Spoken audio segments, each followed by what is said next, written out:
ఐరలు బజ్జునే ముందు ఒక మంచి స్టోరీ చెప్పుకుందామా. అనగనగా ఒక అడవిలో ఒక పెద్ద కోతుల గుంపు నివసించేది.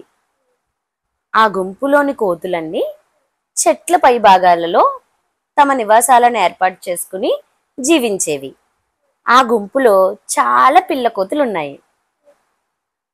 వేసవి కాలంలో అడవిలో ఉన్న నదిలో కోతులన్నీ స్నానాలు చేస్తూ సాయంత్రం సమయంలో అక్కడే ఉన్న చెట్లపై ఉన్న పండ్లను తింటూ హ్యాపీగా ఉండేవి. అడవిలో ఉన్న కోతులన్నీ శత్రువుల నుండి ఒకరికొకరు రక్షణ కలిగించుకుంటూ ఒక కుటుంబంలా నివసించేవి. వేసవికాలం పూర్తవగానే వర్షాకాలం ప్రారంభమైంది. అడవిలోని చెట్లన్నీ పండ్లతో కలకల్లాడుతూ ఉన్నాయి. చాలా పండ్లు నేల రాలిపోతున్నాయి. కోతులన్నీ రాలిపడిన పండ్లన్నీ తింటూ హాయిగా జీవించేవి. ఒకరోజు ఒక ఆకతాయి కోతి రేగు చెట్లను దాటుతూ ముందుకు వెళ్తూ ఉన్నదంట. ఆ ఆకతాయి కోతి కింద పడిన రేగు పళ్ళను చూసి పొరపాటున నిప్పు కణికలు అనుకుని తనకు కావలసినవన్నీ ఏరుకోసాగింది. ఆ కోతిని చూసిన మిగిలిన కోతులు కూడా రాలిపడిన పళ్ళను ఏరసాగాయి.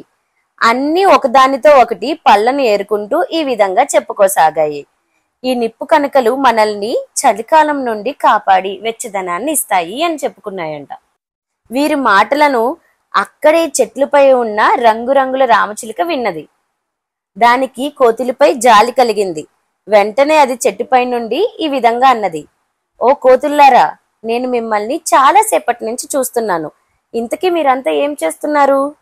ఆ మాటలు విన్న కోతుల నాయకుడు చిలుకతో ఈ విధంగా అన్నాడు, మేమందరం చలికాలంలో చలి కాచుకోవడానికి నిప్పు కణికలు ఏరుకుంటున్నాం.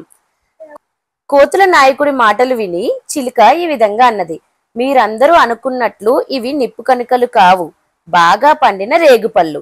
ఇవి చలికాలంలో ఇంకా పుల్లగా మారిపోతాయి. ఆ మాటలకు కోతుల నాయకుడు ఈ విధంగా అన్నాడు, చిలుక, నీవు ముందు ఇక్కడ నుంచి వెళ్ళిపో, మేము నీ మాటల్ని వినము అని చిలుక వెంటపడి అది ఎగిరిపోయేలా చేశాడు కోతుల నాయకుడు. తొందరలోనే వర్షాకాలం పూర్తయి శీతాకాలం వచ్చింది. అడవిలో అంతా మంచుతో కూడిన ఈదురుగాలులు వీస్తున్నాయి. కోతులన్నీ చలి కాచుకోవడానికి అవి దాచిపెట్టుకున్న నిప్పు కణికల దగ్గరికి వెళ్ళాయి. కానీ అక్కడ నల్లగా మారిపోయిన రేగుపళ్ళు కనిపించాయి. అప్పుడు వాటికి చిలుక చెప్పిన మాటలు అర్థమయ్యాయి. ఈ కథలో మోరల్ ఏంటో తెలుసా? అరుదుగా ఇచ్చే సలహాలు చాలా విలువైనవి. ఓకేనా? Good night. గుడ్ నైట్ చెప్పు అందరికి. సబ్స్క్రైబ్ టు అమ్మ పాఠశాల.